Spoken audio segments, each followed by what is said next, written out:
What's up everybody, it's Nam from NV Auto here. Today I'm going to give you a quick video about how to properly use zip ties or cable ties to give it that professional look.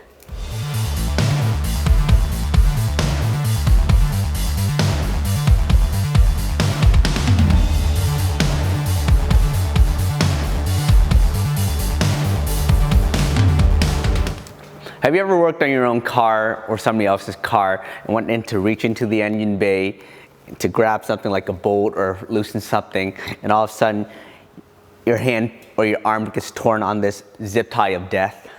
This has got to be the worst thing when you're working on a car, because you're reaching in there and the zip tie is black, you don't really see it, but once you start reaching in there and you feel something sharp going up against your skin, you know what you've got your hands on too.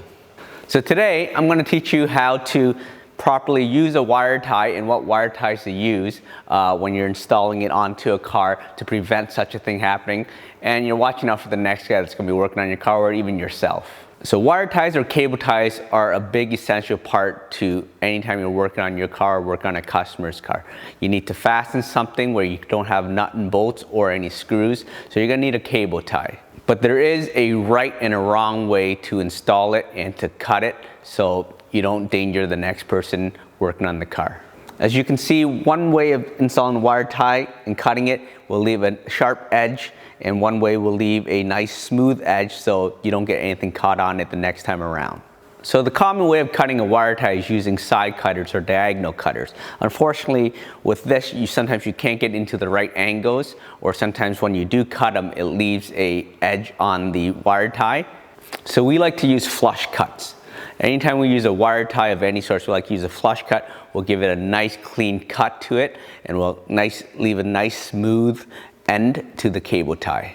So on the left side, you can see that the cable tie was cut with diagonal cutters, and you can see the little tip that's left on the top of the cable tie.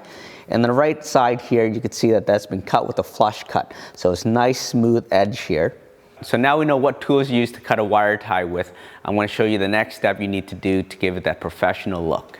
So here I'm just going to wire tie this piece of cable to this hose, and I'm going to show you the steps we're going to make to give this a nice professional look.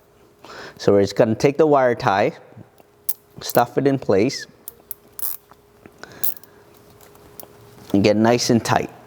Once that's in there, we're going to take the flush cut, get it right up into the edge of the cable tie, snip it, and the final step is to take that wire tie and turn it down. As you can see, once you've turned the cable tie down, you really can't see the edge of the cable tie, and it gives it that professional look. So that's how you install a quick zip tie to a car. But here are some specialty zip ties that I like to use in the shop. So this Thomas & Betts zip tie with a stainless steel metal tang helps it lock into place, and with a smooth edge on the inside, it doesn't chafe or cut into anything you're zip tying. And here I have a Panduit inline cable tie. With this, once you install it, you cut the remaining cable tie off. It gives you a nice, clean, flush look. So where I would use this Thomas & Betts stainless steel tang one is when you don't want the cable tie to cut into the wire, or you want a little bit extra grip to hold whatever you're cable tying into. So one thing nice about the Thomas & Betts one is because with the metal tang in it, it doesn't require the plastic grooves to catch on to the cable tie ends, and this prevents any chafing or cutting into whatever you're cable tying.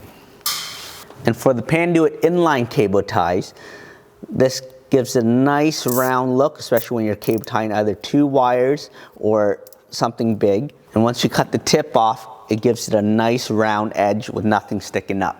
So that's it for this video. So next time you're working on your car and you're using cable ties, do yourself and do everybody else a favor and get yourself a nice set of flush cuts. They're not that expensive. They range for anywhere from $8 to $12. It doesn't hurt to have one in your toolbox. So thanks for watching this video, and if you like what you see here, subscribe to our channel and watch all the other videos we have.